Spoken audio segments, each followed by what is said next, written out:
ঢাকা বিশ্ববিদ্যালয়ের FH হলে তোফাজ্জলকে পিটিয়ে হত্যার ঘটনায় ৮ শিক্ষার্থীকে সাময়িক বহিষ্কার করেছে কর্তৃপক্ষ। এই ঘটনায় হলের নতুন প্রভোস্ট হিসেবে নিয়োগ দেওয়া হয়েছে ওষুধ প্রযুক্তি বিভাগের অধ্যাপক মোহাম্মদ ইলিয়াস আল মামুনকে।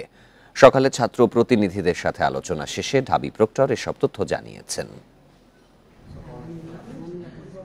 ঢাকা বিশ্ববিদ্যালয়ের ফজলুল হক মুসলিম হলে গেল বুধবার চুরির অভিযোগে পিটিয়ে হত্যা করা হয় তোফাজ্জল হোসেনকে।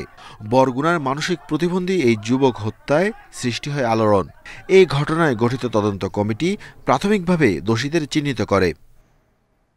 শনিবার সকালে বিশ্ববিদ্যালয়ের ভিসির কার্যালয়ে প্রক্টর সাংবাদিকদের জানান, এই ঘটনায় ৮ শিক্ষার্থীকে সাময়িক বহিষ্কার করা হয়েছে।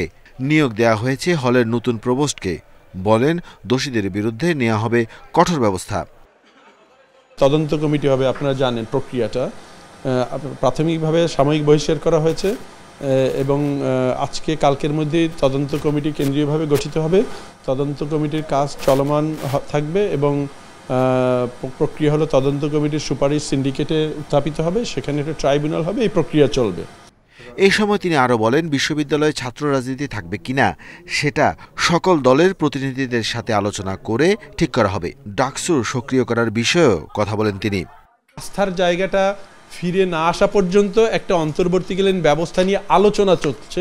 বৃহত্তর শিক্ষার্থী সমাজ ওই আগের অবস্থায় ফিরে যেতে চান না। আমরা চাই অতি দ্রুত ডাকসু কার্যক্রম চালু করতে, বাট এতে আরও অনেক বৃহত্তর গোষ্ঠীর সাথে আলাপ আলোচনার দরকার আছে। আমরা সেই আলোচনাগুলো চালিয়ে যাচ্ছি।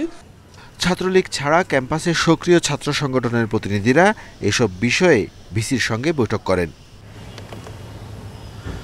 Arafatur Rahman, independent news, Dhaka.